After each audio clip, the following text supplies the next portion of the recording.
Okay. Our next physical property is atomic size. Our heading is atomic size.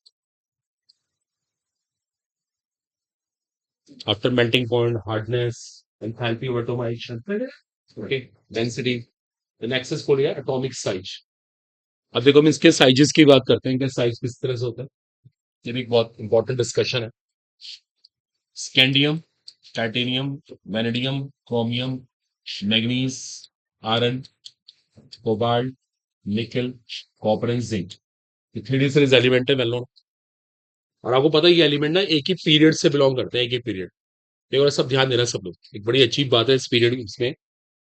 Generally हम लोग ये पढ़ते हैं कि आप लेफ्ट टू राइट जाओ, एलों का पीरियड साइज क्या होगा, घटेगा. ये बात पढ़ी जाती है ना कि लेफ्ट टू राइट साइज घटता है. देखिए सुनिए, इस ब्लॉक में ऐसा नहीं होता. इस ब्लॉक में एक बड़ी अजीब बात है. पहले साइज घटता है, पहले साइज मिड तक घटता है, लेकिन बीच में आके साइज ना नियरली सेम हो जाता है और उसके बाद साइज बढ़ जाता है. देखो वो सरप्राइज है.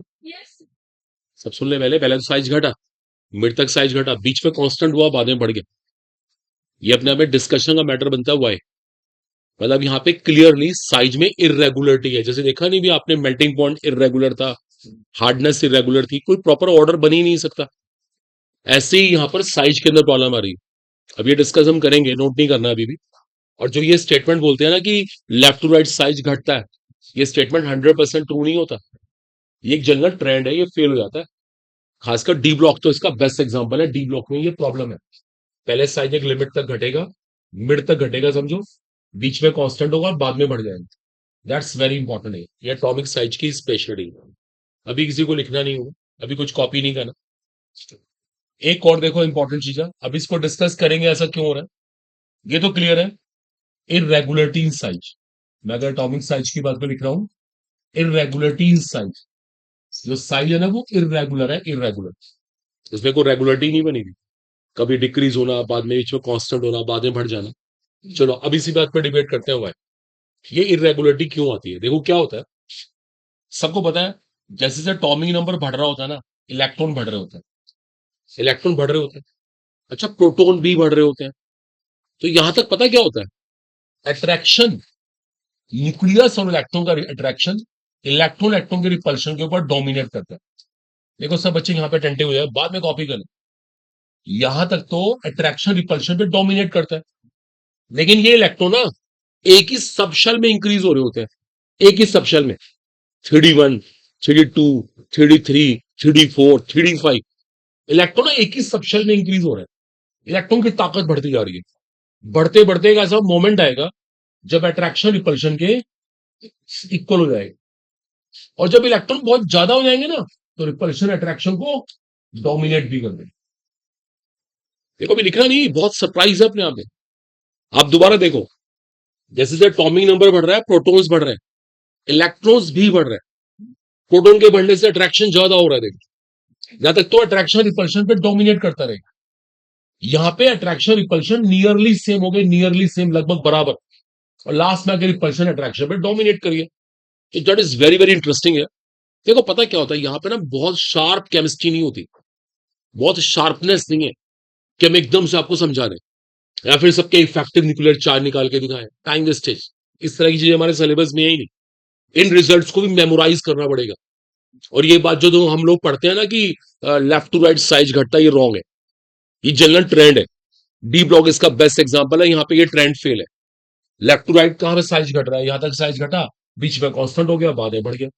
तो आपको यहाँ पे थोड़ा सा अटेंटिव होना पड़ेगा, फिर ये चीजें ध्यान रखनी पड़ेगी. और पता है ये जो साइज में इरेगुलरिटी है, इसने ही मेल्टिंग पॉइंट को इरेगुलर बनाया. इसी ने हार्डनेस को इरेगुलर बनाया, एटोमाइजेशन एंथैल्पी को रेगुलर बनाया, डेंसिटी को बनाया. हर चीज के पीछे साइज का बहुत इंपॉर्टेंट रोल होता है, आपको पता ही है. तो आपको थोड़ा सा यहाँ पे एक्स्ट्रा केयरफुल होना है एटॉमिक साइज को लेके. लोग प्लीज कॉपी कर लो इसको. यहाँ पे अट्रैक्शन रिपल्शन दोनों सेम हो रहे हैं और वहां पे रिपल्शन डोमिनेट कर रहा है. बताइए मेरे से बोलिए, attraction more the repulsion. Sir ये FeO provide iron cobalt nickel के साइज एक जैसे हैं. इस साइज का मतलब है ज्यादा डिफरेंस नहीं है, लगभग बराबर. आपने कभी सुना होगा ये ट्रिपलेट होता है, आयरन कोबाल्ट निकल एक जैसे ही होते हैं. ठीक है ना। थोड़ा तो मतलब यहाँ पे ना देखो, आप इसको रीडिंग भी कर सकते हो, रीडिंग करने के लिए कोई मना नहीं कर रहा, लेकिन चीजें कुछ इस तरह से हैं, बहुत शार्पनेस नहीं यहाँ पे केमिस्ट्री में। वरना फिर सबके ईएनसी निकाले जाए भाई, इन्वॉल्विंग स्लेटर्स रूल, और वो सिलेबस पे नहीं है। देखो सिलेबस भी तो एक इशू है ना, टाइम बाउंड वर्क है। अब एक ही चीज को हम बहुत लंबा करके बहुत क्लियर तो कर दें, लेकिन आ रही है वो ना के बराबर, तो कोई इंटेलिजेंस नहीं है। थोड़ी सी ऐसी बातों को मेमोराइज कर लो, कोई नुकसान नहीं होता, और हम कर सकते हैं। मेन चीज हमारे पास टाइम है, हम रिवीजन कर करके उन बातों को स्ट्रॉन्ग कर सकते हैं। प्रैक्टिस हर चीज का सोल्यूशन है, तो डरने की जरूरत नहीं। बट साइज में क्लियरली इरेगुलरिटी है, ये एक बहुत बड़ी प्रॉब्लम है। ठीक है बच्चों, थोड़ा केयरफुल तो होना पड़ेगा। देखो मैं आपको यहाँ पे एक इंपॉर्टेंट ग्राफ बना के दिखाता हूँ, इसी के ऊपर बेस्ड। इस बात को कंपटीशन वाले कैसे राइज करेंगे, इसके ऊपर एक कर्व बना के दिखाते हैं आपको।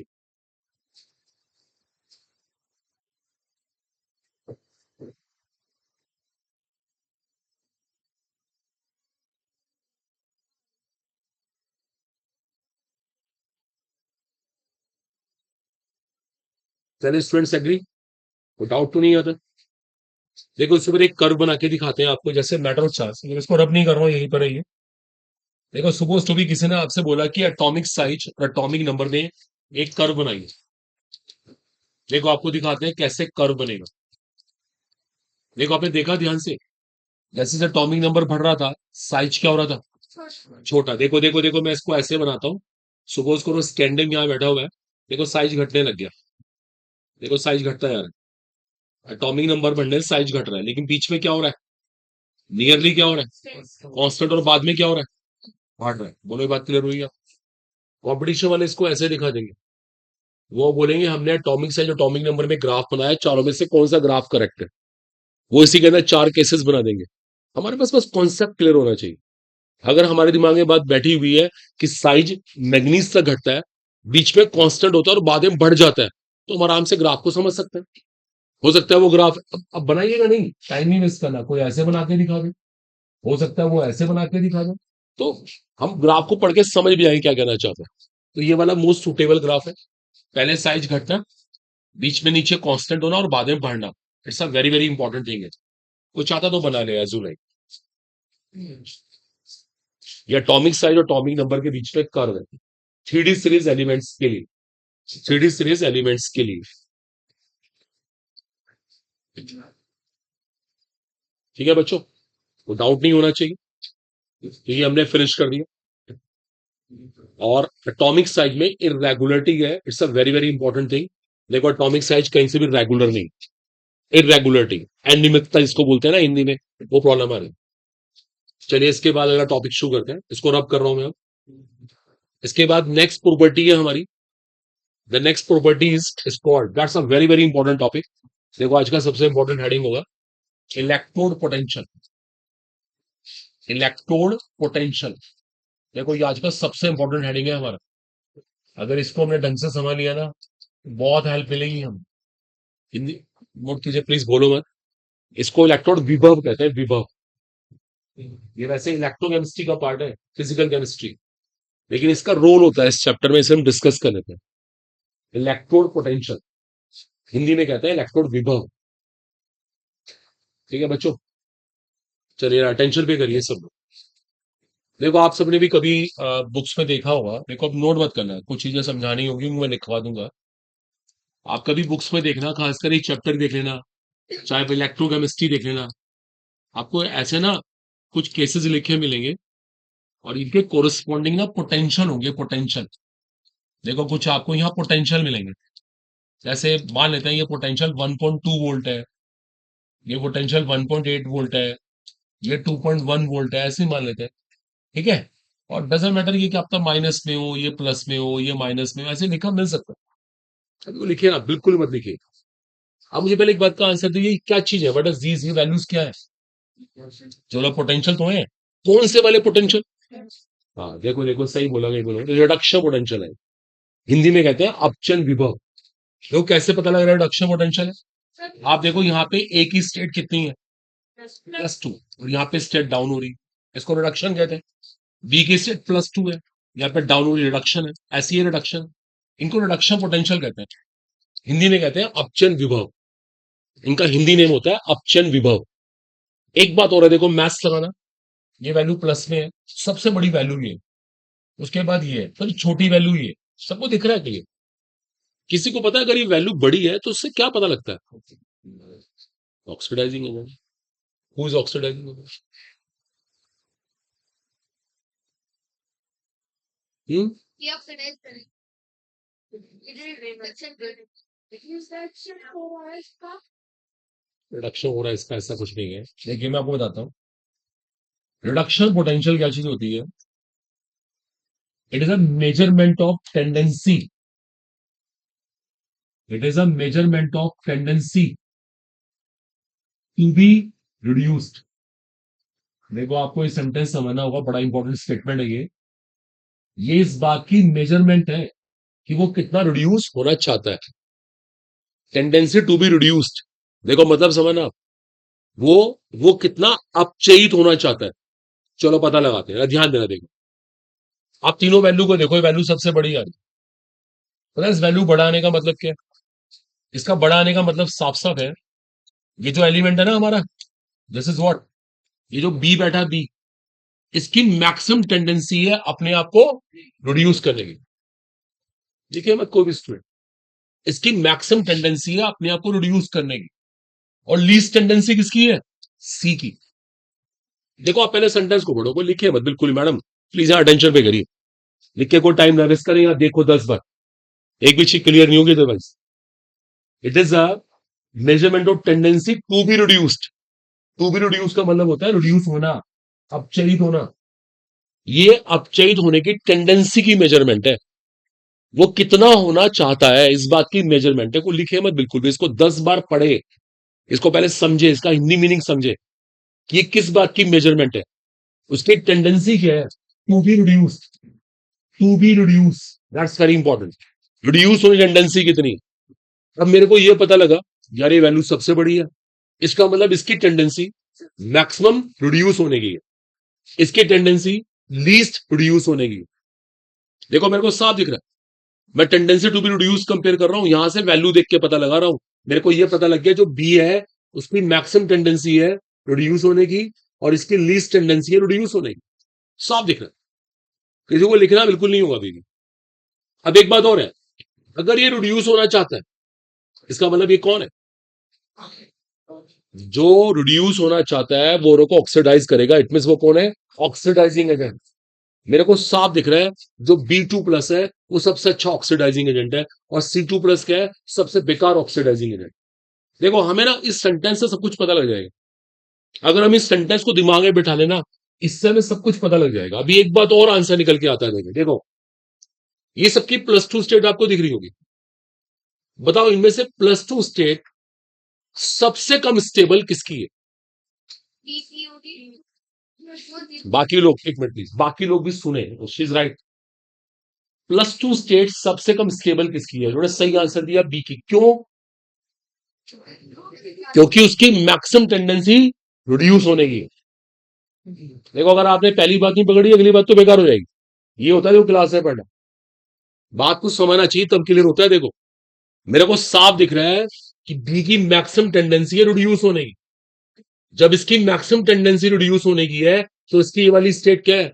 Least stable. इसकी ये वाली स्टेट क्या है? Least stable.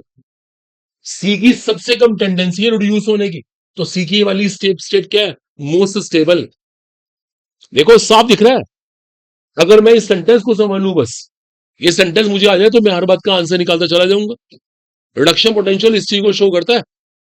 आया कुछ समझ? अभी कुछ नहीं लिखना किसी को, अब मैं इसका उल्टा कर देता हूं। देखो मैंने क्या करा, अब ये सारे केस ना उल्टे लिख दिए, इसका माइनस का प्लस बना दिया, इसको भी प्लस का माइनस, सबको उल्टा कर दिया। सपोज करो मैंने ऐसे कर दिया, ये क्या बन गए? क्या बन गए? Oxidation potential. क्या बन गए? ये तो रिडक्शन पोटेंशियल थे, ये बन गए ऑक्सीडेशन पोटेंशियल। अब ये वैल्यू सबसे बड़ी आ रही है, इसका मतलब क्या? वेरी गुड, इसका मतलब ये हुआ इट हैज, अब मैं उल्टा बोलूंगा, maximum tendency to be oxidised. So it is best reducing agent. जो खुद को ऑक्सीडाइज करना चाहता है वो उनको रिड्यूस करेगा, सो it is best reducing agent. देखो बिल्कुल यही स्टेटमेंट, अभी कुछ नहीं लिख रहा है। ऑक्सीडेशन पोटेंशियल भी क्या है? I should say it is a measurement of tendency to be oxidise, to be oxidise. इस बात की टेंडेंसी की मेजरमेंट है वो कितना ऑक्सीडाइज होना चाहता है, वो कितना ऑक्सीडाइज होना चाहता है। साफ दिख रहा है ये बेस्ट है, ये अपने आप को ज्यादा ऑक्सीडाइज करना चाहता है। उसके बाद इसका नंबर है, उसके बाद इसका नंबर है, साफ दिख रहा है। इससे मैं ऑक्सीडाइजिंग पावर कंपेयर कर लूंगा, रिड्यूसिंग पावर, ऐसे कुछ भी कर सकता हूं। देखो पहले तो इन दो सेंटेंस को समझना होगा। अगर किसी को ये ना आए तो आगे पढ़ने का कोई फायदा नहीं, फिर रुक जाते हैं। पहले इन दो सेंटेंस को दिमाग में बिठाओ, इनको बार बार बोलोगे तो याद होगा, बार बार बोलना होगा। Reduction potential is what? Measurement of tendency to be reduce, to be reduce इसका हिंदी मीनिंग होता है रिड्यूस होने की टेंडेंसी, रिड्यूस होने की उसकी प्रकृति क्या है, वो कितना अपचलित होना चाहता है। ऐसी टेंडेंसी टू बी ऑक्सीडाइज, ये ऑक्सीडाइज होने की बात हो रही। पहले इन दो सेंटेंस को समझते हैं। तो आप एक काम करो, अभी कोई लिखना नहीं, चलो अभी अभी मैं करूंगा। आप पहले एक काम करो, दो ये डेफिनेशन लिखो प्लीज, ये दो डेफिनेशन लिखो बस, जल्दी से दो डेफिनेशन लिखो। वो देखिए सिलेक्शन चाहिए ना, बहुत मेहनत करनी होती है, ऐसे हवा में नहीं। बहुत लग रहे हैं आपको, जागना होगा। क्लास में तो पूरा अटेंटिव रहा है।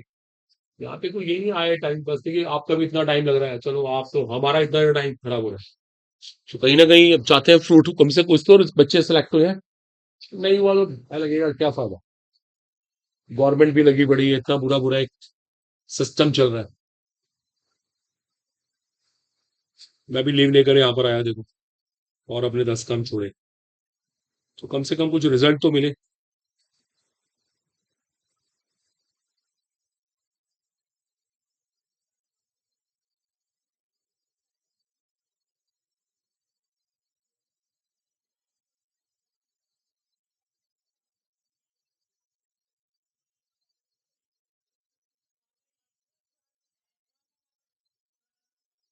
ठीक है बच्चों, it's very very important. The tendency to be reduce, tendency to be oxidise, ये मैंने खुद ऐसे समझा हुआ है, फिर मुझे कोई प्रॉब्लम नहीं आती। मैं हर बात का आंसर निकाल लेता हूँ आराम से। दो सेंटेंस सब लिख लिए, ये मत कॉपी करो, इसका कोई काम नहीं है, कोई से नोट कर रहा हो। ये दो सेंटेंस कॉपी करो आप,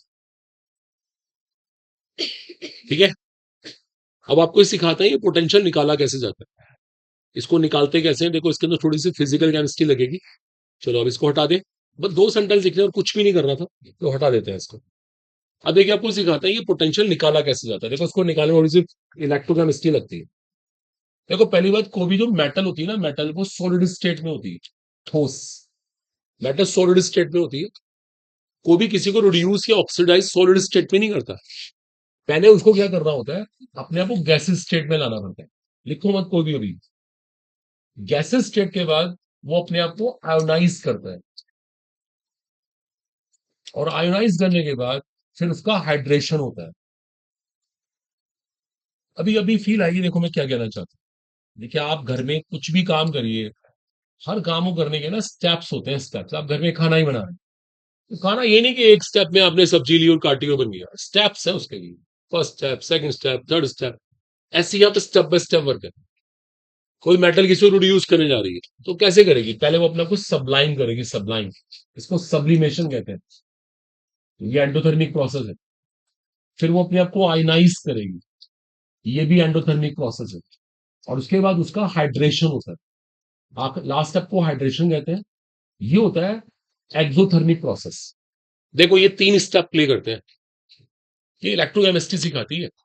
इन तीनों को अगर हम ऐड कर दें ना, तो हमें नेट एंथैल्पी मिलती है, नेट एंथैल्पी। तीनों को ऐड करके नेट एंथैल्पी आती है। नेट एंथैल्पी के बाद हम क्या निकालते हैं, फ्री एनर्जी निकालते हैं, गिब्स एनर्जी, फ्री एनर्जी। और इसके निकालने के बाद पोटेंशियल निकलता है बाय इन्वॉल्विंग इलेक्ट्रोकेमिस्ट्री। देखो फिर यहां से पोटेंशियल निकलता है, ई वाला देखो ये। इस तरह से पूरा टॉपिक चलता है। ये पोटेंशियल ऐसे नहीं निकालेगा, इनके लिए डेटास चाहिए हमें। अभी निकालना हमारा काम तो नहीं है, तो इलेक्ट्रोकेमिस्ट्री में सीखना था। तो सबसे मेन चीज है, देखो सबसे मेन चीज, इसको देख के ये पता लगा इस पूरी थ्योरी से, यार ये पोटेंशियल तो बहुत सारे फैक्टर पे डिपेंड कर रहा है। देखो ये पोटेंशियल डेल्टा जी पे डिपेंड कर रहा है, डेल्टा जी डेल्टा एच पर डिपेंड कर रहा है, और डेल्टा एच तो इन सारे फैक्टर के ऊपर डिपेंड कर रहा है, सारे के सारे फैक्टर। इसका मतलब पोटेंशियल को डिसाइड करने में सब्लिमेशन का भी रोल है, आयनाइजेशन का भी रोल है, हाइड्रेशन का भी रोल है, सबका रोल है। देख के देखो ना, ये खुद डिसाइड करो आप।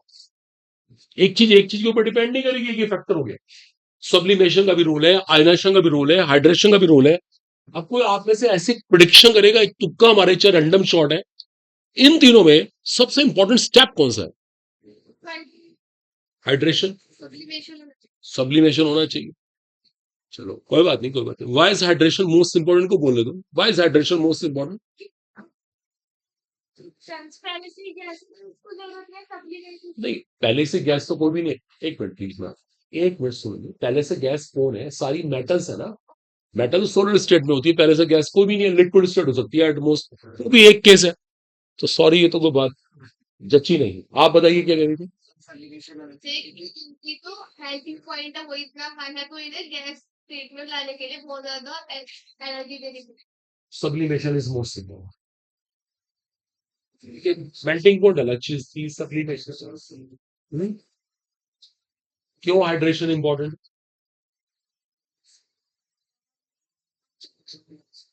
है। वैसे स्किन की एनर्जी की एनर्जी दी जानी चाहिए और हाइड्रेशन अच्छा अच्छा।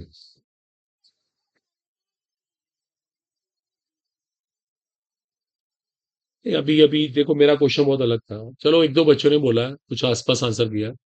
ये तीन स्टेप हो रहे हैं, तीनों में सबसे इंपॉर्टेंट स्टेप कौन सा है? और ये फैक्ट है, इन तीनों में सबसे इंपॉर्टेंट स्टेप ये वाला है। कुछ लोग बहुत सही कह रहे हैं, ये वाला स्टेप सबसे क्रूशियल है। देखिए ये वाला स्टेप, ये स्टेप देखो, जैसे एक छोटी सी बात है, अभी कोई लिखना नहीं होगा, इसको फील करवाएंगे। देखो आप सब 12th पास आउट है, और 12th पास आउट है, आप यूथ की प्रिपरेशन कर रहे हैं। देखिए वैसे तुम क्लास नर्सरी से पढ़ रहे हैं, प्री नर्सरी से पढ़ते आ रहे हैं, 12th तक चले गए। इसने ऐसे ही बोला आपकी लाइफ की सबसे इंपॉर्टेंट क्लास क्या रही? सबका रोल है, ऐसा नहीं कहते कि प्री नर्सरी का रोल नहीं था। अगर नेचुरली वो ना सीखे तो नर्सरी कैसे करते? नर्सरी के बिना केजी नहीं हो पाती। सब क्लासेस का रोल है, बट सबसे क्रूशियल क्या था? 11th 12th। ये सबसे इंपॉर्टेंट क्लास ये थी, क्योंकि इन्हीं का सारा सिलेबस नीट में आ रहा था, इन्हीं का सारा सिलेबस जेई में आता है। आप कभी भी हायर स्टडी में जाना, इनका बहुत रोल रहेगा। ये बेसिक क्लास थी, बेसिक। कुछ भी हायर करने के लिए इस क्लास का अच्छा होना बहुत जरूरी था। देखो मेरा तो मानना है कि कोई बच्चा कहीं सेलेक्ट नहीं हो रहा ना, उसका ये सेक्शन वीक है, ये खराब है। इस खराब होने की वजह से सारा गेम खराब हो रहा है। बहुत सारे बच्चे क्लास में इंटरेस्ट नहीं ले पाते, वो समझ नहीं आ रहा होता, पता क्यों? उनकी क्लास बेकार है। अब हम क्या कर सकते हैं? हम कहाँ 11th 12th दोबारा ग्राइंड होने जाएंगे?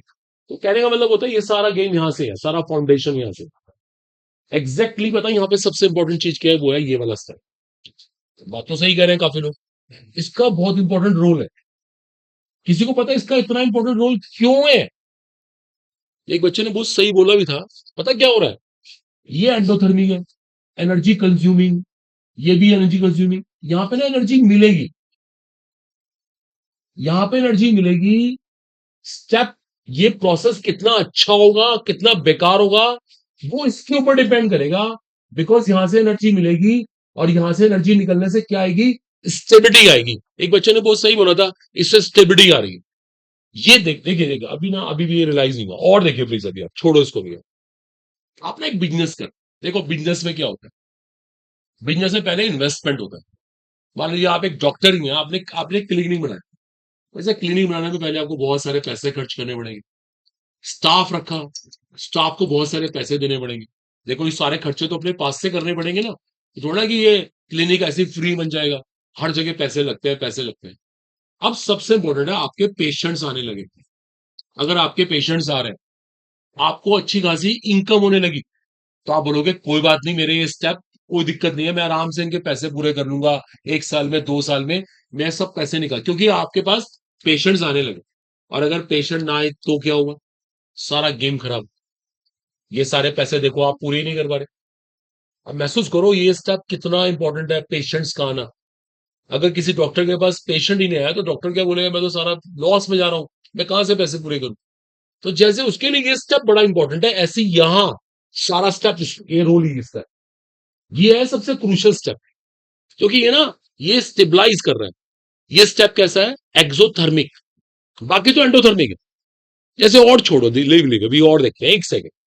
देखिए आपको पता है नवंबर मंथ चल रहा है, आज 28 हो गया, 28 तारीख हो गई। नेचुरली दिसंबर जैन फेब आएंगे, सारे मंथ तो आने हैं। मई में आपका एग्जाम है। पता है आपको, जब ये अब ये जो टाइम शुरू हो रहा है दिसंबर के बाद, मान लेते हैं जैन फेब, ये सब आपके लिए बड़े इंपॉर्टेंट मंथ्स हैं। पता है इन मंथ्स में आपको क्या करना है, सारा रिवीजन करना है। आपकी सारी 11 12 जितनी भी आपने केमिस्ट्री पढ़ी, physical, inorganic, organic, physics, what सब रिवाइज करनी है आपको। अगर आप ये मंथ भी आपने ऐसे ही वेस्ट कर दिए, छोड़ो यार, छोड़ो यार, छोड़ो यार, खत्म हो गया कंपटीशन। आपका तो मई में एग्जाम ही है, 4 महीने तो बीच में रह गए थे। ये 4 महीने आपने ऐसे ही बर्बाद कर दिए, कोई रिवीजन ही नहीं करा, तो किस बात का सिलेक्शन? तो वही बात होती है, हर चीज का ना एक एक इंपॉर्टेंट स्टेप होता है। ऐसे यहाँ पे एक इंपॉर्टेंट स्टेप है ये वाला, इस पे कोई दो राय नहीं है, ये स्टेप सबसे क्रूशियल है। पता है क्यों? ये स्टेप इसको अच्छा खासा नेगेटिव बनाएगा, ये इसको अच्छा खासा नेगेटिव बनाएगा, और उसके बाद ही आपको अच्छा खासा पोटेंशियल मिल पाएगा। मतलब ultimately hydration is playing very important role है। आप ना एक काम करो प्लीज, थोड़ा सा ना अभी इसको इजी गोइंग करते हैं, लिखवाते हैं। आप इन तीनों स्टेप को ना हाईलाइट करो, एक बार ऐसे लिखो जरा प्लीज, थोड़ा सा ये स्टेप लिखो, ये थोड़ी थर्मोडायनेमिक्स हाईलाइट करो, बस ये सब तो हटा देता हूं मैं, इनका कोई रोल नहीं है, इनका कोई रोल नहीं है, बताते हैं रिलैक्स, अभी आपको ला रहे हैं स्टेप पे ना। बड़ा इंपॉर्टेंट पार्ट है देखो ये चैप्टर का, इसको समझना बहुत चैलेंज है अपने आप में।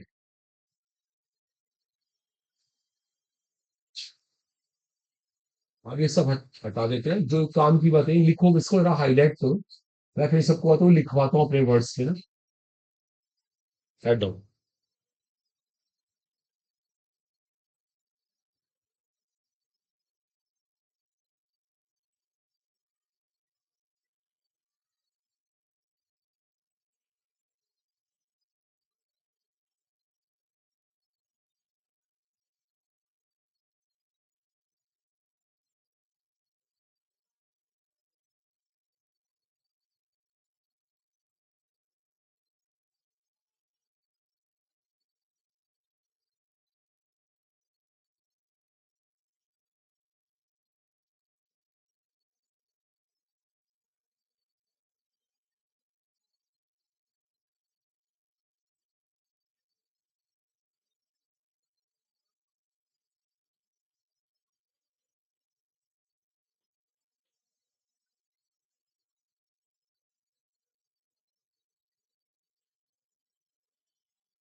तुमने कॉपी किया?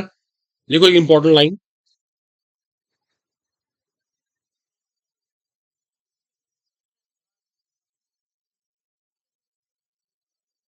देखिए electrode potential depends upon number of factors. Electrode potential depends upon a number of factors. Electrode potential depends upon a number of factors in which hydration enthalpy, ऐसे लिखिएगा देखो, hydration enthalpy plays a most important role, in which the hydration enthalpy plays a most important role. Hydration enthalpy plays a most important role. जो सबसे main role होता है ना, वो hydration enthalpy का होता है, remember here. The hydration enthalpy plays a most important role, most important role, as it provides stability, as it provides stability, ये ना स्टेबल कर देता है। भाई प्रोसेस ना एक्सोथर्मिक है ना, ये इस चीज को डिसाइड करता है कि ये हुआ है नहीं हुआ। सोचो कभी, देखो आप 1 मिनट घर में खाना बना रहे हैं, आपको सब्जी बनानी है। सब्जी बनाने के एक्चुअली बहुत सारे स्टेप, सब्जी आपने परचेज करी, उसको आपने छीला, उसको काटा, हर चीज इंपॉर्टेंट है। अब सबसे इंपॉर्टेंट चीज पता क्या है? जब उसमें आप स्पाइसेस मसाले डालोगे, आप सब्जी में नमक कैसे डाल रहे हो, मिर्च, सबसे इंपॉर्टेंट स्टेप ये। अगर ये स्टेप आपका खराब हो गया, तो फिर सारी मेहनत ही बर्बाद होगी, सब्जी का टेस्ट ही नहीं। फिर तो आप जितनी मर्जी अच्छी सब्जी ले आइए, चाहे उसको फ्रेश ले लीजिए, जब आपने ये स्टेप ही रॉन्ग कर दिया तो पूरा गेम खराब। ऐसे ही यहाँ हर स्टेप का रोल है, हम ये नहीं कह रहे, लेकिन इस स्टेप का सबसे इंपॉर्टेंट रोल मैंने बता दिया hydration enthalpy plays a most important role. एक बात और लिखो, इन चीजों को ना पॉइंट बना के लिखा हो। अब मैं जो बोलूंगा उसको नेक्स्ट पॉइंट से लिखना, एक पैराग्राफ में सब मर्ज मत कर देना, पढ़ा नहीं जाएगा, फिर पॉइंट बना के लिखना। लिखो इलेक्ट्रोड पोटेंशियल, ई लिखना, ई लिख लो, मर्जी है आपकी। Electrode potential is found to be irregular, is found to be irregular due to irregularity in size, due to irregularity in size। इनके साइज में ना इरेगुलरिटी अभी देखा नहीं आपने, पहले साइज घटेगा, बीच में कांस्टेंट होगा, बाद में बढ़ेगा, ये सब क्या है? ये क्लियरली इरेगुलरिटी तो है।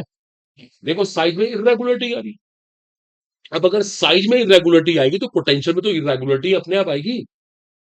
बोलो आ रहा है सबको समझ? साइज में इरेगुलरिटी, पोटेंशियल में इरेगुलरिटी, कोई दिक्कत नहीं है। फिर एक लाइन लिखो इसके नीचे, फिर एक पॉइंट बना के लिखो, ये पॉइंट बहुत इंपॉर्टेंट है, मोस्ट इंपॉर्टेंट है। Among 3D series elements, among 3D series elements, हम तो 3D सीरीज पढ़ रहे हैं, हमारा सिलेबस तो वही है ना। Among 3D series element, comma लगा लेना, copper is the only element, copper is the only element whose potential is positive, copper is the only element whose potential is positive। अकेला कॉपर एक ऐसा एलिमेंट है जिसका पोटेंशियल कैसा होता है? पॉजिटिव। अभी तो यहां देखो सब लोग, देखो देखो देखो देखो, एक मिनट एक मिनट एक मिनट एक मिनट, ध्यान देना मैं क्या कहना चाहता हूं। देखो ये 3D सीरीज का एलिमेंट है, 3D सीरीज का एलिमेंट है, अकेले अगर मैं सबको देखूं ना, इसका पोटेंशियल पॉजिटिव मिलता है और किसी का पॉजिटिव नहीं आता। देखो सुन लो, ये वन वर्ड क्वेश्चन है, 3D सीरीज में अकेले किसका पोटेंशियल पॉजिटिव है? उसका आंसर है कॉपर, और किसी का पोटेंशियल पॉजिटिव नहीं, भी लिखना नहीं किसी को प्लीज, कॉपर का पोटेंशियल पॉजिटिव। ऐसी ना एक डेटा लेते हैं, हाइपोथेटिकल को लिखेगा नहीं, ये कॉपर का पोटेंशियल ले लेते हैं, ऐसी एज्यूम कर लो +2.5 वोल्ट, ऐसे ही हाइपोथेटिकल लिखना नहीं होगा, ये सब माइनस में है, ऐसी एज्यूम कर लो, कुछ भी आप मत लिखो कुछ भी। अब ये प्लस में आ रहा है, बाकी सब माइनस में आ रहे हैं। अब जरा सोच के बताओ, जो कई लोग देख ही नहीं रहे, सोच के बताओ, ये प्लस में है, नेचुरली सबसे बड़ी वैल्यू है, सबसे बड़ी वैल्यू होने का मतलब क्या होगा? रिड्यूस होना चाहता है, रिड्यूस टेंडेंसी ज्यादा होगा, सिर्फ रिड्यूस होने की। That's the point। वो रिड्यूस होने में ज्यादा इंटरेस्टेड है, शी इज राइट। इसका मतलब वो ऑक्सीडाइज होने में कम इंटरेस्टेड है। क्यों कम इंटरेस्टेड है? इसका मतलब उसकी ये वाली स्टेट, हाँ, कम स्टेबल है। कम स्टेबल क्यों है? हाइड्रेशन वाली, hydration correct correct correct, copper वाले केस में ये एंथैल्पी लो है। Is it clear? कॉपर, रुक जाओ अभी, को लिखे मत, कॉपर वाले केस में ये एंथैल्पी लो है, कॉपर का इतना इंटरेस्ट बन ही नहीं पा रहा, कॉपर इतना स्टेबल ही नहीं हो पाया। कॉपर कह रहा मैं नहीं +2 में इतना खुश हूं, मैं तो रिड्यूस होना चाहता हूं। देखो यहां से पता लगा कॉपर की मैक्सिमम टेंडेंसी रिड्यूस होने की है, कॉपर +2 में इतना खुश ही नहीं है, बाकी सब बहुत खुश है। मैग्नीज +2 में बहुत सेटिस्फाइड है, कोबाल्ट +2 में बहुत सेटिस्फाइड है, कॉपर कह रहा मैं सेटिस्फाइड नहीं हूं। क्यों मैं सेटिस्फाइड नहीं हूं? इस स्टेप की वजह से, इस स्टेप की वजह से, ध्यान रखना। देखो इस स्टेप का सबसे इंपॉर्टेंट रोल है। देखिए जैसे मैंने, देखिए देखो लिखे मत मैडम, लिखे जाएगा यहाँ पे, देख लो, देखो आप कभी सोच के देखो, कुछ काम ऐसे होते हैं, एक काम है दुनिया भर के स्टेप्स में होगा, बहुत चीजें हैं, बहुत चीजें बहुत चीजें बहुत चीजें, लेकिन उतने सारे स्टेप में से कोई स्टेप बहुत इंपॉर्टेंट होता है, बहुत इंपॉर्टेंट। अगर वो स्टेप बिगड़ जाए तो सारा काम बिगड़ सकता है, ऐसे यहाँ होता है। अगर ये स्टेप बिगड़ गया तो सारा काम बिगड़ गया, कॉपर वाले केस में बिगड़ा हुआ है। कॉपर के साथ प्रॉब्लम क्या है, उसकी हाइड्रेशन एंथैल्पी लो है, वो इतना स्टेबल ही नहीं हो पाया। जब वो इतना स्टेबल नहीं हो पाया तो कह रहा है मैं +2 में खुश नहीं हूं, मैं तो रिड्यूस होना चाहता हूं। बोलो क्लियर हुआ? इसको इसको कंप्लीट करते हैं, मैं इसको लिखवाता हूं। मैंने बोला ना अभी, among 3D series element, copper is element whose reduction potential is positive, full stop कर लिखना आगे। It shows, it shows it has maximum tendency to be reduced, it shows it has maximum tendency to be reduced, it shows it has maximum tendency to be reduced due to low hydration enthalpy, ये देखो सबसे important reason, due to low hydration enthalpy. ये जो आखिरी step हुआ ना, ये सारा बेकार हुआ। हाइड्रेशन एंथैल्पी ने सारा गेम बिगाड़ दिया।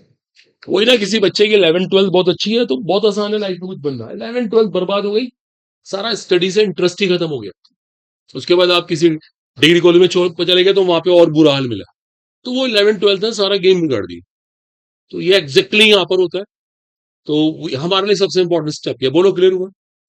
ठीक है, आपको सारी बातें मैंने बता दी हैं। अब मैं एक बार देखो ये हटा रहा हूँ, एक बार जरा पढ़ो, देखो रीडिंग करो, फिर दोबारा देखो रैसो रीडिंग करो प्लीज। पढ़ के देखो चीजें सिस्टमेटिकल आ रही नहीं आ रही, समझ आ रही है नहीं आ रही, पढ़ के देखो सर।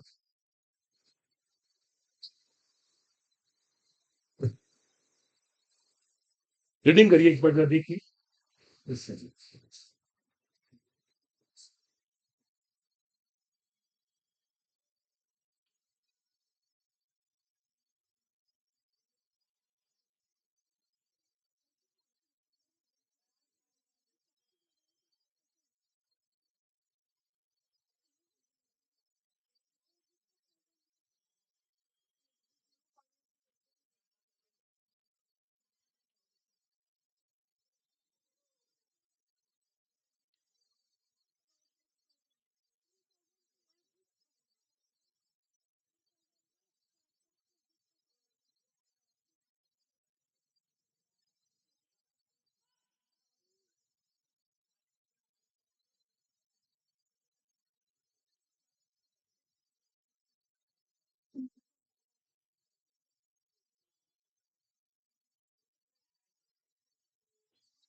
किसी पॉइंट में कोई डाउट?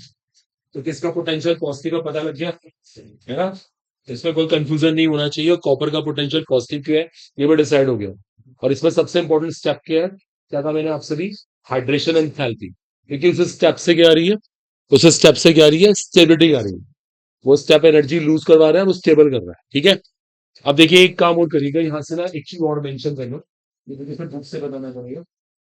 आप ट्रस्ट होगा ना, स्टेबिलिटी ऑर्डर मेंशन करें, ऐसे लिखें, ऐसे लिखें, stability order of +2 oxidation state, stability order of +2 oxidation state. ठीक है, मैं +2 का ना आपको स्टेबिलिटी ऑर्डर बताऊंगा।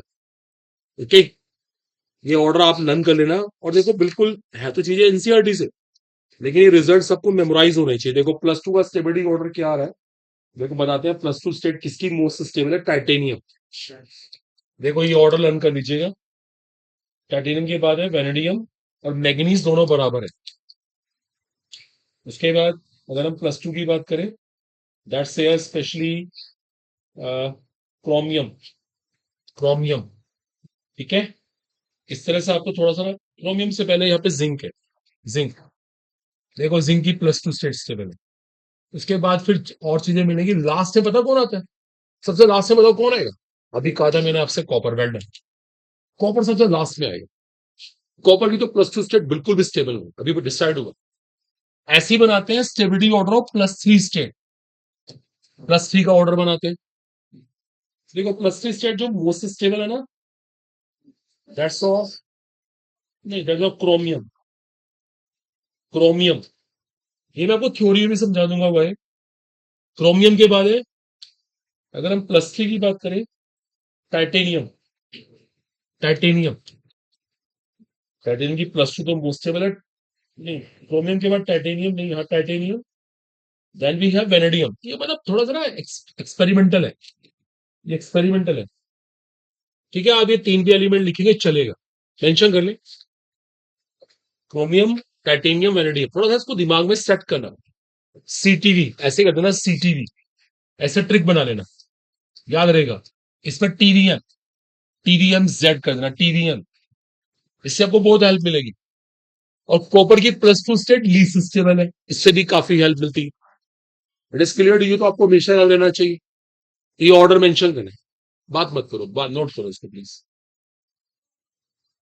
तो पोटेंशियल का भी लेक्चर हमारा कंप्लीट हो गया, आप इसको अप्लाई करना है। देखो प्रॉब्लम्स लेके आनी है यहाँ से, इंटेक्स क्वेश्चन एग्जांपल्स जितने भी एनसीईआरटी में सारे करिए, तो डाउट्स लेकर नहीं आते ना, इससे बड़ा सब्जेक्ट सारा फ्लो खराब हो जाता है। ठीक है बच्चों, ये भी क्लियर हुआ। अगला हेडिंग है इसके बाद, next important heading is now, ये फिनिश हो गया, एलॉय फॉर्मेशन, इसको रब कर रहा हूं मैं, एलॉय फॉर्मेशन, इसको बोलते हैं एलॉय फॉर्मेशन। एलॉय बात ना करिए, इसको हिंदी में कहते हैं मिश्र धातु, सुनो आपने एलॉयज, है ना, वेलॉन, मिश्र धातु बोलते हैं इनको, एलॉय फॉर्मेशन। अब एक लाइन लिखो सब लोग, इंपॉर्टेंट लाइन है आपके लिए, transition elements form, transition elements form a number of alloys, a number of alloys, ये alloys बनाते हैं, alloys, देखा ना प्रैक्टिकल लाइफ में alloys का कितना इंपॉर्टेंट रोल है, आजकल हर जगह alloys यूज होती है। a number of alloys, जैसे आपको ये alloys का एग्जांपल दें, ब्रास, पीतल होता है ना, alloy है, ब्रॉन्ज, ये भी alloy है, सुनोगा आपने, स्टील, स्टेनलेस स्टील, हिंडोलियम, ये सब alloys है। आजकल अलॉयज का कितना यूज होता है, अब प्योर मेटल नहीं, अलॉयज पे बहुत काम चल रहा है, अलॉयज का बहुत यूज होता है। चलिए बच्चे देखिए, अब सुनिए, एक बड़ी इंपॉर्टेंट चीज है, ये जो ट्रांजिशन एलिमेंट्स होते हैं ना, ये अलॉयज बनाने के लिए परफेक्ट होते हैं, परफेक्ट, इससे बढ़िया नहीं है। देखो आपको सबूत दे, देखो कॉपर यहाँ पे आया, कॉपर यहाँ पे आया, और भी है, स्टील में कौन होता है, निकिल होता है, क्रोमियम होता है ना, सब डी ब्लॉक के मेंबर है। अब सुनो एक मिनट, रुको रुको प्लीज जरा, देखो अब इसका रीजन बनाते हैं, बताओ अच्छा ये अलॉयज बनाने के लिए परफेक्ट क्यों है, राइट, एब्सोल्युटली राइट, ये इसका आंसर था, ड्यू टू, अभी नोट मत करना, देखो इसको फील करेंगे सब बच्चे, सिमिलर रेडियाई, इनके साइज ना एक जैसे होते हैं। अब एक मिनट रुक जाइए, इस सेंटेंस को सुनिए, साइज एक जैसे हैं, इससे क्या फायदा हुआ, उनको मिलाना आसान होगा, उनको इजीली मिक्स कर दो आप। जहां साइज में डिफरेंस है, एक बड़ा एक छोटा, वहां नहीं मिला सकते आप, यहाँ पे साइज में खास फर्क नहीं है, साइज नियरली सेम है, सिमिलर रेडियाई, वेल डन यार, नोट कर लो, फिनिश। ऐसे ही करना है आपको, ट्रिक से करनी है सारी chemistry.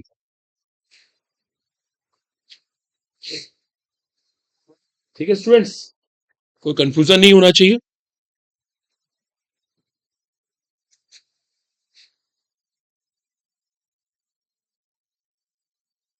Due to similar radii, size same होने की वजह से, इनके साइज लगभग बराबर है, जब रेडियाई सिमिलर है तो नो डाउट यार they are used to make a number of alloys. कब करें? Yes. फाइनल है ये। नेक्स्ट स्टेप पे आते हैं इसके बाद। कब कर रहा हूं? Next is it's called catalytic catalytic behaviour. Catalytic behaviour. Catalytic behaviour है ना। उत्प्रेरक की बात करें, उत्प्रेरक हिंदी में कहते हैं उत्प्रेरक, कैटलिस्ट। ठीक है, फिर एक लाइन लिखो। Transition elements, transition elements are well known catalyst, well known catalyst. ये बड़े अच्छे उत्प्रेरक होते हैं, कैटलिस्ट। ये अच्छे उत्प्रेरक होते हैं, उत्प्रेरक कैटलिस्ट के। सबको पता ना उत्प्रेरक क्या करता है, कैटलिस्ट क्या करता है, बताओ। हाँ, रेट को बढ़ाता है, रेट घटाता है, स्पीड में अप एंड डाउन कर देता है। सबको पता है ना क्यों। अब यहां देखो, चलो विनोद पहले सेंटेंस लिखो। ये कैटलिस्ट कैटलिस्ट होते हैं ये, वेल नोन कैटलिस्ट। जैसे कोई एग्जांपल दूं मैं आपको, जैसे कभी आपने पढ़ा हुआ हैबर्स प्रोसेस, अमोनिया बनाते हैं, उसमें आयरन को यूज करते हैं एज ए कैटलिस्ट। ठीक है, अभी नोट मत कीजिएगा, सुनिएगा ध्यान से। ये इसका बेस्ट एग्जांपल है, आयरन यहाँ पे यूज हो रहा है, आयरन डी ब्लॉक का मेंबर है। अब रुक जाओ, देखो अब यहाँ रुको रुको, इसका रीजन बनाते हैं। अच्छा बताओ, ये गुड कैटलिस्ट क्यों होते हैं? Variable oxidation states से number of compounds form करते हैं। Okay okay okay. है Bonding कर लेते हैं। टेम्परेरी बॉन्डिंग क्यों कर लेते हैं? क्या देखो ना, सब कई बच्चे लिखने में बिजी रहते हैं, मैं टेंशन पे करेंगे आप। एक दो बच्चे ने बहुत सही आंसर दिया, सोचो आप लोग बाकी लोग भी बैठे हो, भी दिमाग लगाए, ये अच्छे कैटलिस्ट क्यों है। देखो देखो, एक स्टूडेंट ने बहुत सही आंसर दिया एंड देखो राइट आंसर यही था इसका, नोट मत करना अभी। Due two variable oxidation state. देखिए एक मिनट सुनिए, इसको ना फील करते हैं जरा, इसको ना, इसको फील करते हैं। एक मिनट एक मिनट एक मिनट। जैसे जैसे कोई कोई पर्सन है, आप में से कोई बच्चा है, उस बच्चे को बायो भी आती है, भाई बायो स्टूडेंट तो है ही, केमिस्ट्री भी उसको आती है, उसको फिजिक्स भी आती है, सुन रहा अभी, उसको थोड़ा बहुत ना पॉलिटिक्स की भी नॉलेज है। बहुत अच्छी बात है, पॉलिटिक्स की नॉलेज है, उसकी इंग्लिश भी बहुत अच्छी है। उसको उसको उसको उसको लाइक लाइक ऐसे अज्यूम कर लेते हैं, उसको मैथ्स भी आता है, थोड़ा बहुत उसको हिस्ट्री की भी नॉलेज है, ऐसे ना अज्यूम कर। पता है इससे क्या हो रहा है? देखो अब सुनो, जिस बच्चे को थोड़ा थोड़ा सब कुछ पता है, उसको उसको म्यूजिक का भी शौक है, उसको म्यूजिक की भी नॉलेज है, उसको पार्लर का भी कोर्स करना आता है, ऐसे एज्यूम करो गर्ल्स को इतनी सब चीजें आती हैं। बताओ, जो एक बच्चा इतना सब कुछ जानता हुआ, वो कहीं भी अपने आप को बड़े आराम से एडजस्ट कर लेगा, बड़े आराम से किसी से भी बात कर लेगा। उसको लगेगा पॉलिटिकल एनवायरमेंट, पॉलिटिक्स स्टार्ट कर दी। उसको लगा कि यार ज्यादा किसी को बायो आती है, बायो शुरू कर दी। कोई बैठा बैठा आर्ट्स वाला, उससे हिस्ट्री डिस्कस करनी शुरू कर दी। वो हर तरह से अपने आप को ना, देखो परफेक्ट है वो पर्सन, उसको सब कुछ तो पता है। आई थिंक क्लियर है। इससे क्या होता है, वो ना, इसको कहते हैं इंटरेक्शन करना, इसको इंटरेक्ट करना। वो कभी जाएगा कहीं भी शुरू कर देगा। ये चीज इनके साथ है। इनके साथ क्या है, इनकी स्टेट क्या है, वेरिएबल, बदलने वाली। कभी कुछ ऐसा इनको लगेगा वैसा एनवायरमेंट है, उसके अकॉर्डिंग काम कर लेंगे। इसको समझ पा रहे हो? Yes, sir. किसी को लग रहा है कि +2 स्टेट से इंटरेक्ट करेगा तो अपनी +2 स्टेट दिखा देंगे, सामने वाले को +3 चाहिए, +3 से इंटरेक्ट कर लेंगे। इनकी जो बहुत सारी स्टेट है ना, इनको ऑलराउंडर बना देती हैं, इनमें से डेवलप कर देती हैं कि ये इंटरेक्ट करें। मान लो सोडियम है, उसको तो एक ही स्टेट आती है, तो क्या इंटरेक्ट करेगा, वो इंटरेक्ट नहीं करता है ना। पोटेशियम को एक ही स्टेट आती है, वो इंटरेक्ट नहीं करता। अच्छे से इंटरेक्शन वो करता है, इसको हर चीज की नॉलेज होती है। आपने देखा जो पॉलिटिशियंस होते हैं ना, पॉलिटिशियंस लाइक इमरान मसूद की बात ही कर लेते हैं, वो भी सकता है XYZ, ये लोग पढ़ते हैं। ये ऐसे नहीं होता बस सारा दिन घूमा पॉलिटिक्स शुरू हो गई। उनको नॉलेज होती है एक एक चीज की, उनको स्टडीज करनी पड़ती है। स्पीच में कैसे बोलेंगे, खुद को ही नहीं पता तो क्या बन जाएंगे लीडर, तो उनको पता होना चाहिए। वो देखते हैं, पेपर पढ़ते हैं रोज, आज क्या हो रहा है क्या नहीं हो रहा, मीडिया वाले कहीं भी कोई पूछ सकते हैं। तो इसे कहते हैं वेरिएबिलिटी। अपने अंदर चेंज लाना पड़ता है, बदलना पड़ता है। तो जो इनके अंदर ये क्वालिटी है ना, इसकी वजह से ये फेमस कैटलिस्ट है। इसको भी कॉपी करें। देखिए चीज को सोचो आराम से बैठ के ना, तो आपको फिर अपने आप ही याद होना शुरू हो जाएगा। और जस्ट नोट्स ना बनाए, कई लोग बेचारे लिखते रहते हैं। ठीक है स्टूडेंट्स, तो ये भी डिस्कस कर लिया हमने, इसमें कोई डाउट ना हो।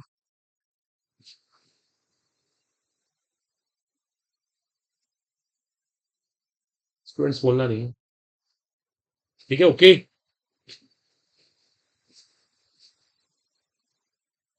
और देखो नेक्स्ट इज हियर, अब करूं? कर लो, ये सेंटेंस लिख के नीचे ये सेंटेंस पूरा कर लो। एक्चुअली इस क्वेश्चन का ये आंसर इटसेल्फ बन जाएगा। एसेंशियल रीजन हमारा यहां से बन जाता है। किसी को बात नहीं करनी है, प्लीज मत बोलिए।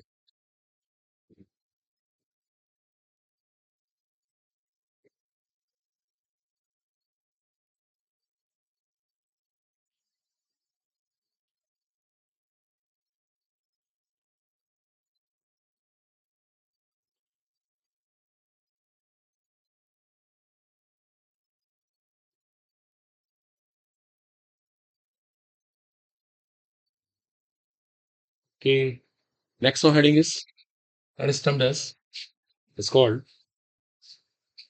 for next important heading is now here formation of interstitial compounds.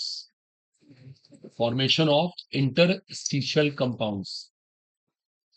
Interstitial compounds. जरा ध्यान दीजिएगा, ये interstitial compounds क्या होता है? देखो एक बार सुनिएगा, क्या चीज बताइए, क्या चीज? हाँ हाँ हाँ, मैग्नीज अच्छा कैटलिस्ट है और कि ज्यादा है। बात देखिए, एक मिनट सुनिए, हम ये डिस्कस कर रहे हैं यार कैटलिस्ट।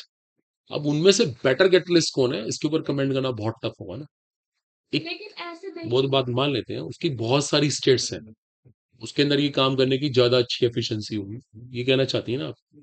आपने कभी देखा? देखो जैसे मैं भी मान लो कॉलेज में पढ़ा रहा हूँ, तो हमने कभी ऐसा किसी बुक में पढ़ा नहीं कि कैटलिस्ट में आपस में कंपटीशन होता हो। हमारा क्वेश्चन है कि ये कैटलिस्ट हैं, इनमें से बेटर कौन है, बेटर कौन है, ये नहीं कंपेयर हो सकता। कैटलिस्ट पर्टिकुलर रिएक्शन ये पर्टिकुलर कैटलिस्ट नेचुरली ये तो होता है, ये तो होता है, पर्टिकुलरली तो होता ही है, लेकिन सवाल ये नहीं होता कि अच्छा कैटलिस्ट कौन है। Got it? ये नहीं हम कर सकते, हम ये कंपेयर नहीं कर रहे, हम ये कह रहे हैं कि कैटलिस्ट हैं, इनमें से बेस्ट कौन है ये तो पता लगाना जस्ट इम्पॉसिबल है। ये तो रिएक्शन की कंडीशन के ऊपर डिपेंड करेगा। आप समझ रहे हो ना? आपको हर चीज की नॉलेज है मान लेते हैं, अब आप जिस एनवायरमेंट बैठे हैं, मान लो पॉलिटिक्स आपको आती है, और वहां का एनवायरमेंट कुछ ज्यादा ही पॉलिटिक्स वाला था, आप वहां एडजस्ट ही नहीं कर पाए, फिर वहां पे कैसे कहते सर काम ये कम कर पाओगे? तो ये थोड़ा सा मैटर करेगा ना, ये चीज नहीं हो सकती आप। अगला heading, formation of interstitial compounds. Interstitial, देखो पहले समझना इंटरस्टिशियल चीज क्या होती है, ध्यान देना। देखो देखो ये जो मेटल्स होती है ना, जरा सब अटेंशन देगा ना। देखो आपने अभी ना चैप्टर सॉलिड स्टेट आपके सिलेबस पे नहीं है, और एक चैप्टर आता है सॉलिड स्टेट, ठोस अवस्था, आप उसके अंदर पढ़ते हैं। जैसे मेटल्स है, देखो मैं ना आपके आपके सामने एक मेटल की ना पैकिंग करके दिखाता हूँ। ये कोई मेटल के अंदर हम पैकिंग कर रहे हैं, पैकिंग। अभी चलो हम इनको एटम्स मान लेते हैं, ये एटम्स है, ये मेटल के एटम्स है, वो ऐसे पैक्ड है। अब देखो सब ध्यान देना प्लीज, ये पैक्ड तो है, ये सब एटम है, जितनी ये सर्किल बना के मैंने एटम है। अब क्वेश्चन ये है, ये जो एटम के बीच में स्पेस है, इनका क्या होगा? देखो ये वाला स्पेस, ये सारा खाली छूटा हुआ है, देखो इनको बोलते हैं इंटरस्टिशियल साइट्स या स्पेसेस। क्या हुआ? इंटर का मतलब बीच में, जो खाली जगह छूट गई ना, उसका नाम है इंटरस्टिशियल साइट्स। क्लियर हो गया? इन साइट में क्या होता है, छोटे एटम आके आराम से बैठ सकते हैं। जैसे मान लो अपने इस रूम की बात ही करते हैं, आपने देखा इस रूम में क्या हो रखा है, आपने देखा ये जो सिस्टम बना हुआ है, देखो इसमें होल्स है, छेद बने हुए हैं इसके अंदर। अब इस होल के बनने से क्या हो रहा है, कोई छोटी चीज इसमें एंटर कर जाए, इसमें डस्ट भी जा सकती है। आपने देखा इस रूम की क्या खास बात है, इसमें ना आवाज गूंजती नहीं है। कहीं महसूस किया हमने? हम जितना बड़े जोर से बोल रहे हैं, आवाज गूंजेगी नहीं, क्यों?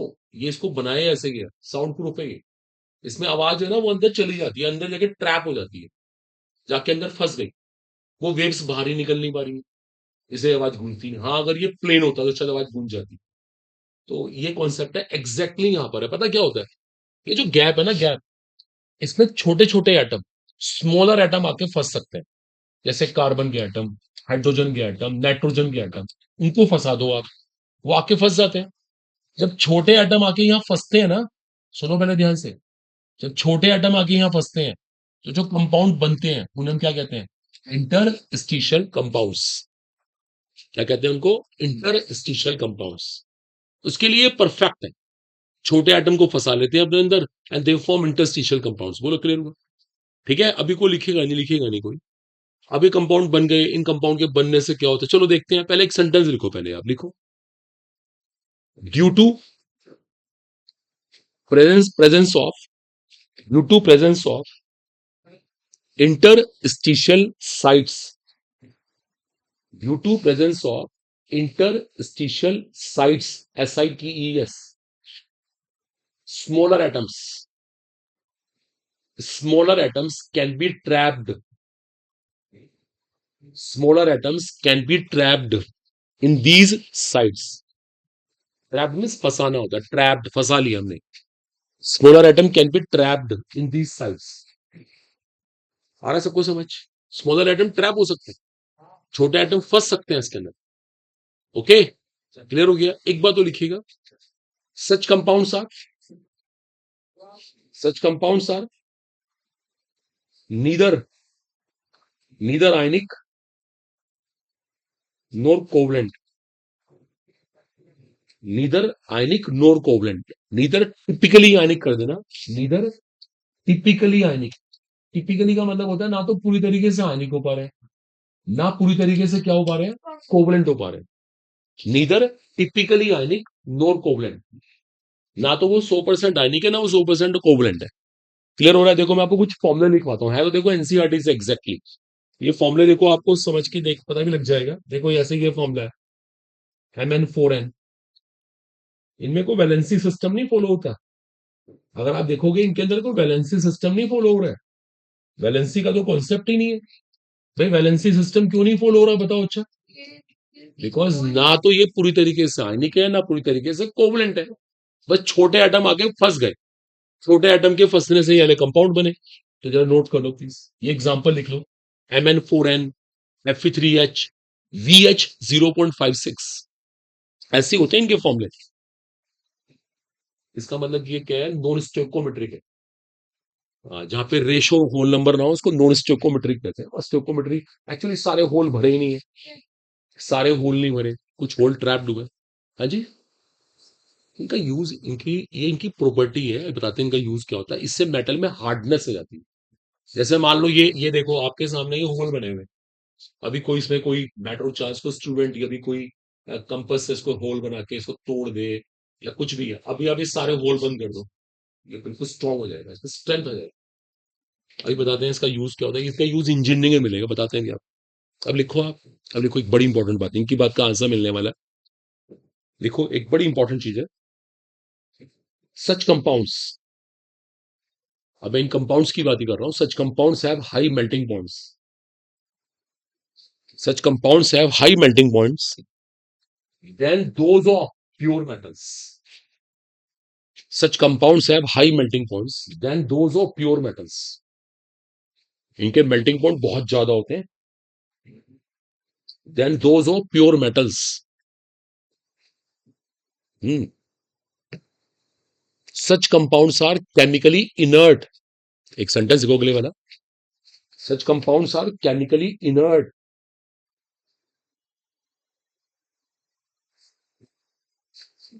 Chemically inert. Such compounds are very hard. Such compounds are very hard. और एक आखिरी पॉइंट है, such compounds maintain metallic conductivity. Such compounds maintain metallic conductivity. देखो किसी बच्चे ने पूछा इनका यूज क्या, देखो आपको इनका यूज सिखाते हैं. देखो सच कंपाउंड्स मेंटेन मेटेलिक कंडक्टिविटी, उनसे करंट पास हो जाता है. फुल स्टॉप लगाओ. देखो आपको इनका यूज सिखाते हैं. आपने देखा जैसे रेलवे की बात करते हैं, ट्रेन से आप भी जाते हैं, देखो आपने देखा जो रेलवे, जो हमारी जो ट्रेन होती है उसमें लोहा तो लगता ही है, कितनी हार्ड होती है. देखो कभी देखा जो ट्रेन का मटेरियल होता है कितना हार्ड होता है, कभी खराब ही नहीं होता. या जो ट्रेन के ट्रैक्स बनते हैं, ट्रैक्स पटरियां बनती है, कितना हार्ड होता है वो लोहा. वो भी तो लोहा है, वो बहुत हार्ड होता है, वो जल्दी से मार्केट में मिलता भी नहीं, बहुत महंगा भी होता है. अब उसको इतना हार्ड कैसे बनाया जाता है? इसी टेक्निक से बनाते हैं. देखो पढ़ के देखो, ये जो टेक्निक बता रहा हूँ ना, इंटरस्टिशियल कंपाउंड से, मतलब इस मेथड से उनको हार्ड बनाया जाता है. उनके लिए छोटे एटम ट्रैप करा देते हैं, छोटे एटम के ट्रैप करते ही वो हार्ड हो जाएगा आपके यहाँ. बोलो क्लियर हुआ? Excuse me. हेलो सर नमस्कार बढ़िया से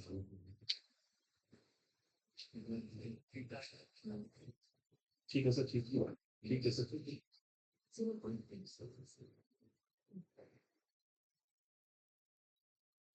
नहीं नहीं सर बहुत बढ़िया है चेक करें please ji ji ji ji ji sir हाँ हाँ हाँ सर सर एक्चुअली मैंने छुट्टी पे हुआ सर तो ये जो हमारे विकास जी हैं नवीन जी है ना ये एग्जामिनेशन में ड्यूटी में सर मिलेंगे आपसे कहीं भी कह दीजिए 32 में 28 में 32 नहीं होगा पता नहीं सर मुझे याद ही नहीं पता रिएक्शन आप इनसे कर एक बार वो पेपर तैयार है ये लोग बस अपना फोटो कॉपी करा लेंगे अपने बैठवा लेंगे ठीक है सर ठीक है सर विकास जी से या नवीन जी से ठीक है सर धन्यवाद ठीक है बच्चे बातें नहीं ठीक है बोलो फाइनल हो गया ओके ये सारी ओवरटिंग्स हमारी कंप्लीट हो गई हैं अब नेक्स्ट हेडिंग है ऑक्साइड्स अगला हेडिंग है ऑक्साइड्स बच्चे बातें नहीं अब बात करते हैं इनके ऑक्साइड्स की तो ऑक्साइड्स बड़ा इंपॉर्टेंट टॉपिक है सर अगर कोई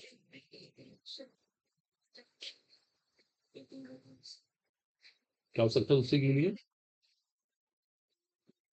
इनहिबिट करने वाला वाई नॉट क्यों नहीं हो सकता वो एक जगह कैटलिस्ट है एक जगह इनहिबिटर है ये नेचर है ये प्रैक्टिकल नहीं ये नेचर है नेचर ये होता है ना ओके तो ये चलता है अगला heading is oxides now topic right note करिएगा अब देखिए आपने नोटिस करा है कि इनकी वेरिएबल स्टेट होती है तो नो डाउट इनके बहुत सारे ऑक्साइड बन जाते हैं देखो मैं आपको कुछ एग्जांपल देता हूँ जैसे मैंने मैग्नीज के ऑक्साइड लिखे हैं देखो बच्चों यहाँ पे ध्यान दो ये कुछ मैं मैग्नीज के ऑक्साइड लिख रहा हूँ देखो मैग्नीज के ये सारे ऑक्साइड बन जाते हैं ठीक है ये +2 स्टेट में है ये +3 है ये +4 है ये +5 है +6 है +7 है देखो मैग्नीज के कितने सारे ऑक्साइड एग्जिस्ट करते हैं देखिए यहाँ पे ना एक बड़ा इंपॉर्टेंट फंडा है ध्यान दो सब लोग प्लीज बाद में नोट कीजिएगा आप ध्यान से देखो पहले को स्टेट बढ़ती जा रही और बताएगा मुझे स्टेट बढ़ने से मैग्नीज में क्या चेंजेस आ रहे हैं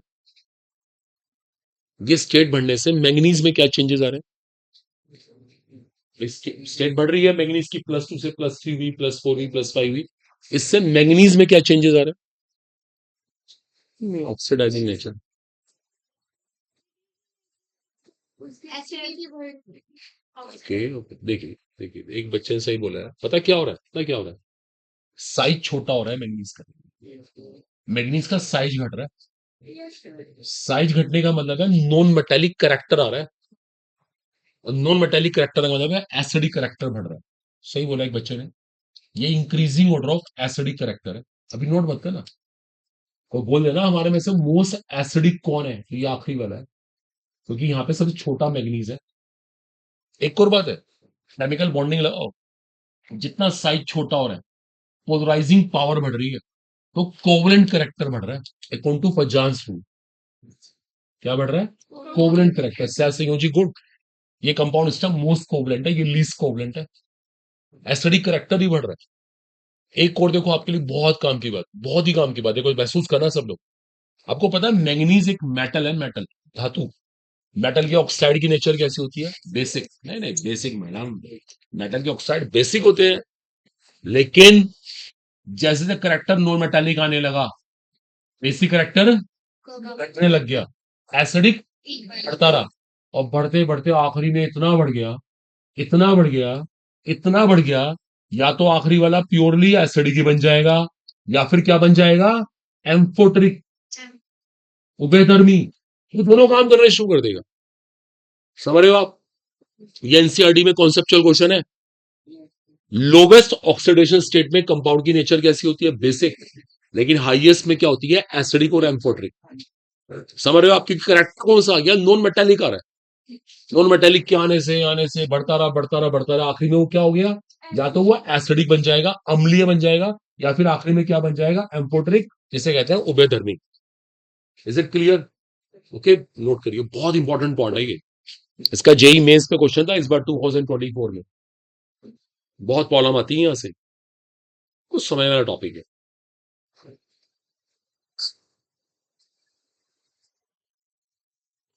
ठीक है बच्चों बात मत करिए देखिए नोट कीजिए इसको कहिए कहिए क्या कहना 9%. आपकी बेस्ट फ्रेंड है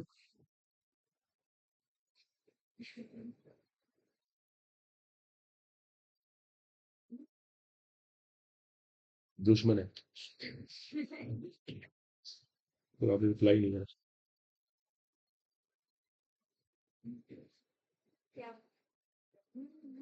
चलिए बातें नहीं नोट कीजिए जैसे जैसे पॉजिटिव स्टेट बढ़ रही है ना साइज घट रहा है एसिडिक करेक्टर बढ़ रहा है और आखिरी में एसिडिक करेक्टर इतना बढ़ जाएगा कि लास्ट ऑक्साइड या तो एसिडिक बन जाएगा या अम्फोटेरिक बन जाएगा ओके और ये कोवेलेंट करेक्टर बढ़ने का भी ऑर्डर है मोस्ट इंपॉर्टेंट है बहुत क्वेश्चन आते हैं जेई में से प्रॉब्लम थी इस बार एक आपको बात देखो यहाँ पे और लिखवा देते हैं बहुत काम की है क्रोमियम ऑक्साइड की जो नेचर होती है वो एम्फोटेरिक होती है ये भी लिख लीजिएगा आप ये इंफॉर्मेशन को ध्यान रखिएगा मेमोराइज कर लेना बाकी सब चीजें मैंने आपको फंडामेंटल से बता दी क्लियर हो गया और ये स्टेटमेंट कभी भूलिएगा नहीं ये एनसीईआरटी में कॉन्सेप्चुअल क्वेश्चन भी है कि लोअर स्टेट में कंपाउंड की नेचर बेसिक होती है और हायर में नेचर क्या होती है एसिडिक ऑब्लिक एम्फोटेरिक दोनों होती है ठीक है इट्स ओके ऑक्साइड तक का डिस्कशन हमारा कंप्लीट हो गया बाकी कुछ कंपाउंड्स पेंडिंग है उनको हम नेक्स्ट क्लास में कर लेंगे आज की थ्योरी में इतना ही था थैंक यू